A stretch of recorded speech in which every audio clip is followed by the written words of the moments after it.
Hey everybody, in this video we're going to be talking about Unit 5, Lesson 2, Investigation 1, the toolkit for solving equations of the form ax equals k over x or ax plus b equals k over x. Alright, so let's start with some graphical representations of these situations. Alright, so let's say we've got two solutions. That's one of our possibilities, is two solutions. So if we have two solutions, we're going to have our first graph, our k over x graph, which is the orange one here. Remember, that's two parts to the graph. There's the part in the quadrant 1 and the part in quadrant 3, but that's all part of the same graph. And then we have to look at the graph for ax or ax plus b. Now, I'm not going to go into all the different variations between direct and linear equations, because we should know that at this point. So I'm just going to kind of throw them all into one category here. But what we're looking at here with the orange and the purple graphs is we've got two solutions, and those two solutions are where these two things cross. The x values at the intersection of the graphs are what we call the solutions of the graph. So so here we cross at two different spots, so we're going to have two solutions for this. And we've got one positive and one negative solution in this situation.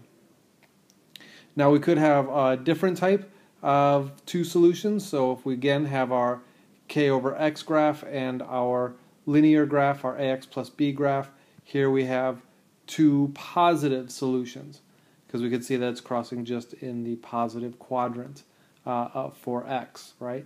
So on the x values, because those are the solutions, they're both on the positive side.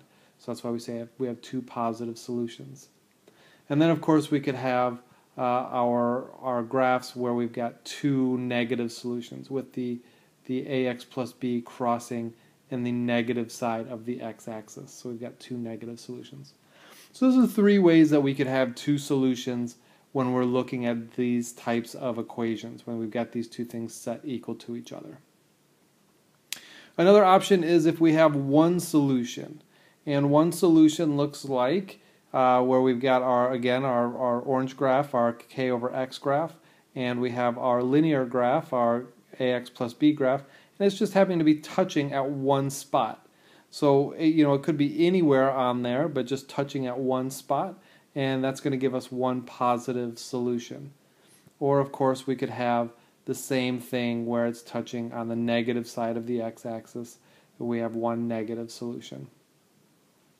There are a couple of other options too. We could have one where we've got a vertical line, and we've got one positive solution there, and of course that vertical line could be on the negative side as well. Or we could also have a horizontal line and have one positive or one negative solution, depending on where that horizontal line is. So these are all different ways that we could have one solution for these two equations. And then the last option is if we have no solutions. And no solutions is going to be where we've got our k over x and we've got our ax plus b, but they don't intersect. So that they just run through the middle, and there's no points where these lines intersect. So we have no solutions. Okay? So that's what they should look like when we're just kind of doing a rough sketch of these things. Let's look now at what it looks like if we're looking at them algebraically. So this is going to be where we're actually working out using our steps of algebra to find the solutions for these things. So we're going to start with the ax plus b equals k over x. Right? So we've got the two equations set equal to each other. I'm doing this one because it's a little more complex than the ax equals k over x. Again, it's going to work in a very, very similar manner. So first thing we have to do algebraically is we want to get that x out of the denominator. So we're going to multiply both sides of the equation by x. And we're going to get ax squared plus bx equals k. And now we want to get k over, so we're going to subtract that from both sides. And we get ax squared plus bx minus k equals 0. So now at this point, we can solve this quadratic equation by using either the quadratic formula or by factoring, whichever one comes quickest or easiest to us. That's how you should solve it at that point. And remember, not everything's going to be factorable, so you have to be able to make that quick kind of judgment and assessment Do we need to do the quadratic formula? Can I go factoring? Which one's going to cause less computational errors, save me time, etc.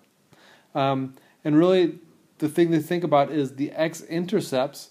When we solve this thing from factoring a quadratic formula, the x-intercepts are the solutions or the intersections of ax plus b and k over x.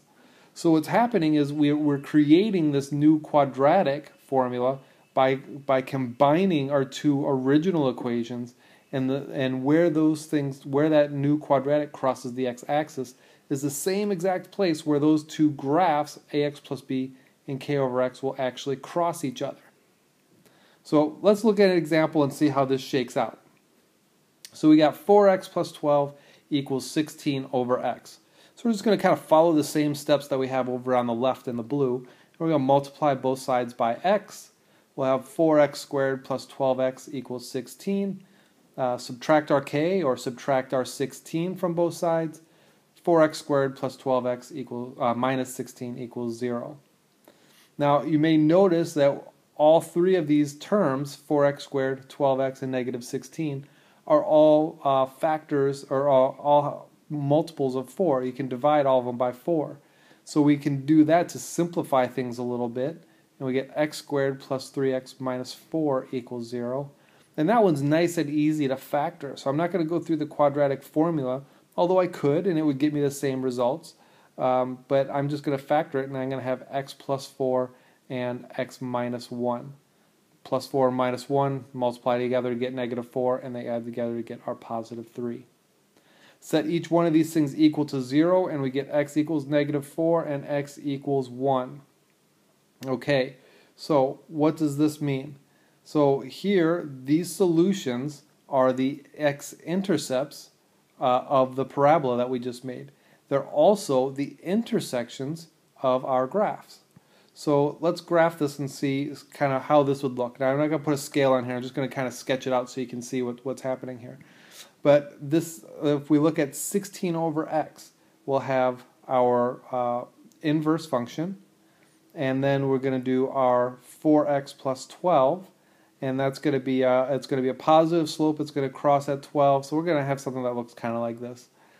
And we're going to have 2 points where these things cross, in the positive and in the negative x values. And we know it's going to be at the negative 4 and positive 1 because we just found the solutions below in the green. So now how do we find the other coordinates, the y values of this?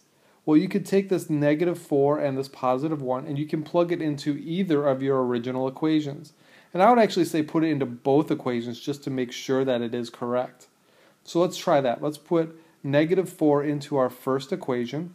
4 times negative 4 plus 12. Negative 16 plus 12, and that simplifies to negative 4. So we should get, when we plug negative 4 in, negative 4 is our x, we should get negative 4 as a y as well. Let's confirm that this is the same value, though, for our 16 over x. So 16 over negative 4 does indeed equal negative 4, so that is our coordinate for that intersection, negative 4, negative 4. What about the 1? So we can put that into our first equation, and we get 4 plus 12, which is 16. Let's put it into our second equation as well. We got 16 over 1, well, that's going to equal 16. So our second point is at 116. And it's good to see that these things match in both of the original equations, because that tells us that that is the point where they both intersect, where both lines, both equations have the same exact value. That's what's happening when you intersect, because at that one spot they're exactly the same. Now, here's a key thing to remember, that you could, if you wanted, you could have graphed 4x squared plus 12x minus 16 and gotten the x-intercept. And that would be the solutions to the 4x plus 12 and 16 over x. So those x-intercepts are the same thing as the solutions of our two graphs, of where they cross. But here's the thing. Even though you could graph that and do that, you have to remember that that parabola is not the graph of the equation, or of either of the equations. That's just a thing that helps us get to those solutions. So don't get confused and start graphing that quadratic formula or that quadratic equation in there. The graphs that we're graphing are the 4x plus 12 and the 16 over x. So that's the quick rundown of solving equations in this form. I hope that helps, and I'll talk to you in the next toolkit.